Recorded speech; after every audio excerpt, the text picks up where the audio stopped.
గత 11 ఏళ్లుగా భారత్ ఒక్క ఐసీసీ టోర్నమెంట్లో కూడా ఛాంపియన్గా నిలవలేకపోయింది. ఇప్పుడు రోహిత్ శర్మ సారథ్యంలోని భారత్ జట్టు 2024 టీ20 ప్రపంచ కప్ గెలవాలని చూస్తోంది.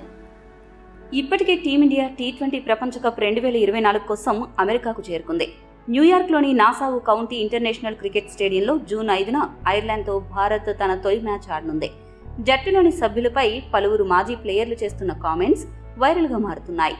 ఈ క్రమంలోనే టీమిండియా మాజీ స్టార్ ప్లేయర్ సురేష్ రైనా టీమిండియాలో కూర్పు గురించి చేసిన కామెంట్స్ వైరల్ అవుతున్నాయి.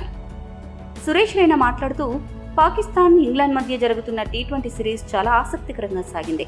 ఇందులో ఇంగ్లాండ్ జట్టు ఎలాంటి భయం లేకుండా క్రికెట్ ఆడుతుంది. ఈ ఫార్మాట్లో ఏదైనా సాధ్యమే. టీ20 క్రికెట్ అంటేనే భయం లేకుండా ఆడడం.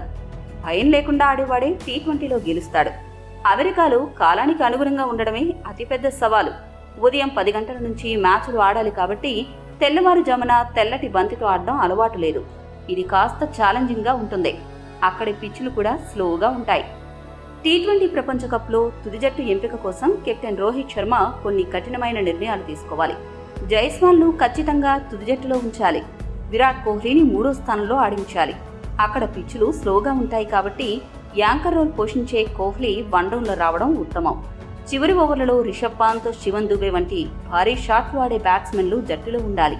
భారీ సిక్సర్లు కొట్టే దుబేనే టీమిండియాకు ట్రంప్ కార్డు. ఏది ఏమైనా జైస్వాల్, దుబే జట్టులో ఉండాలి. కోహ్లీ వన్డౌన్లో రావాలి. అదే టీమిండియాకు మంచిది అని సురేష్ రైనా చెప్పుకొచ్చాడు. సురేష్ రైనా చేసిన వ్యాఖ్యలపై మీ అభిప్రాయాన్ని కామెంట్ చేయండి. మరిన్ని స్పోర్ట్స్ అప్డేట్స్ కోసం మా ఛానల్ను సబ్స్క్రైబ్ చేసుకోండి.